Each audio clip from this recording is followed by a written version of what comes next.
పోయిన ప్రభుత్వం అప్పులు ఎట్లా చేసింది, రాష్ట్రాన్ని ఎట్లా దివాలా తీసిపిచ్చింది అనేటటువంటి అంశాల మీద మాట్లాడడం, అదేవిధంగా పదే పదే వేల కోట్ల రూపాయలు అప్పులు తీసుకొని రావడం, ఖజానా మీద భారాన్ని పెంచడం, కానీ తెచ్చినటువంటి అప్పుతోనే ఒక్కటి కూడా పనికొచ్చేటటువంటి పని చేయకపోవడం అన్నది మనం గత 16 నెలలుగా చూస్తున్నటువంటి సందర్భం. అంతేకాకుండా మన రాష్ట్రానికి సంబంధించినటువంటి గౌరవ ముఖ్యమంత్రి గారు నిన్నగాక మొన్న మాట్లాడినటువంటి మాటలు కూడా మనందరం కూడా చూసినాం.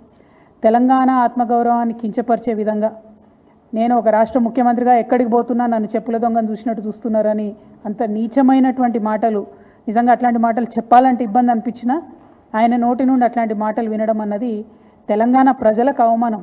అది సీఎం చైర్కి అన్నది పక్కన పెడితే మనది అన్ని రాష్ట్రాల్లాగా కాదు. మనం ఆత్మగౌరవంతో పోరాటం చేసి 60 ఏళ్ళు సాధించుకున్నటువంటి రాష్ట్రం. అటువంటి రాష్ట్రాన్ని ఎంత గౌరవప్రదంగా మనం కాపాడుకుంటే అంత బాగుంటుంది. కానీ తెలంగాణ ఆత్మగౌరవాన్ని కించపరిచే విధంగా ముఖ్యమంత్రి గారు మాట్లాడడం బాధాకరం.